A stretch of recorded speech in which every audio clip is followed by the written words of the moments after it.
she left, she backtracked her steps. That was the last time I saw her.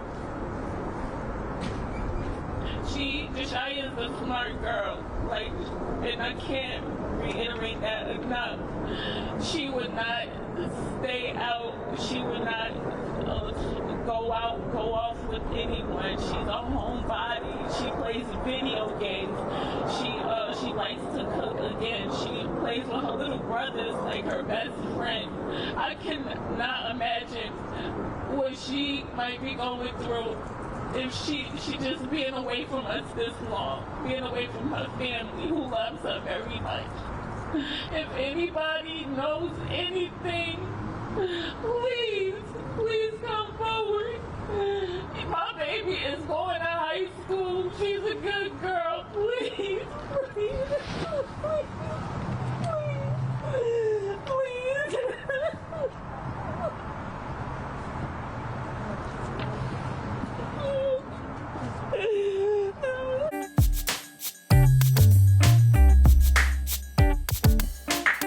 Steelies, when we see something, we say something. Let's get into it. The family of 14-year-old Jashyah Moore is asking for the public's help in locating the missing teen. Jashyah Moore was last seen on October 14th, 2021, between 10 and 10:30 a.m. near Poppy's Deli on Central Avenue in East Orange, New Jersey. Jashyah's family emphasizes that she is a bright young girl looking forward to high school. Jashyah is a homebody who loves playing video games with her brother, who she considers her best friend, and she would never just up and leave. Again, Jashyah is 14 years old. She is 5'5", weighs around 135 pounds, and both sides of her head are shaven with long braids in the middle. Jashyah was last seen wearing a black jacket, boots, and khakis. Remember, Black women and girls make up 8% of the total U.S. population, yet are 1/3 of all missing persons cases. Black communities need to do better, and our government needs to do more to protect Black women and girls. There's also something to this case even more disturbing and insidious that I have yet to hear the media address. JaySha was set to testify in court against her stepfather, who is a cop, because of domestic violence and abuse towards her. She went missing the day before the trial. As of yet, there have been no reports as to whether JaySha's stepfather has been looked at as a potential person of interest in her disappearance. I saw him punch my niece twice in the face. They sent me the letter that it was going to grand jury. It's extremely convenient and coincidental that my niece goes missing a couple weeks later. JaySha's aunt also said she didn't feel the police were doing enough in the beginning.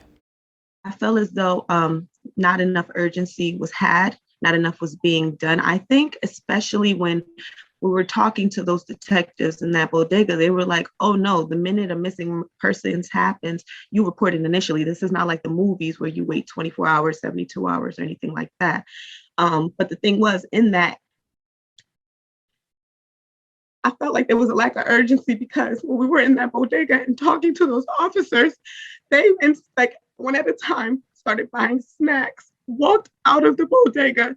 The owner had to chase them and say, hey, look, you originally came here to see these cameras. And it reminded them like, oh yeah, that's right. To me, if you're here for a job and you're taking it seriously, you wouldn't forget your purpose for being here. Mm-hmm. And so I started to see like that was the initial hit, and I'm trying to be objective. I'm not trying to blame anybody or say that people aren't doing their jobs. But personally speaking, from what I've seen at that point, I was like, oh no, there might not be enough urgency with what's going on here. Everyone needs to be on the lookout for JaySha Moore. Somebody out there knows where this young girl is. The man who paid for JaySha's groceries while she was at the corner store has been identified and questioned, and police say he's being cooperative. Bypassers reported seeing JaySha looking sad the day of her disappearance. With the violent domestic abuse she suffered from her stepfather, it's easy to see why. I've always been very vocal about how hard life is for many Black children in America. Not everyone here is privileged, and that's something people are going to have to come to terms with.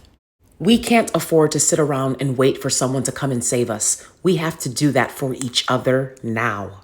JaySha, wherever you are, we are rooting for you and your safe return. I love Jaya. And say, I miss you. I miss you.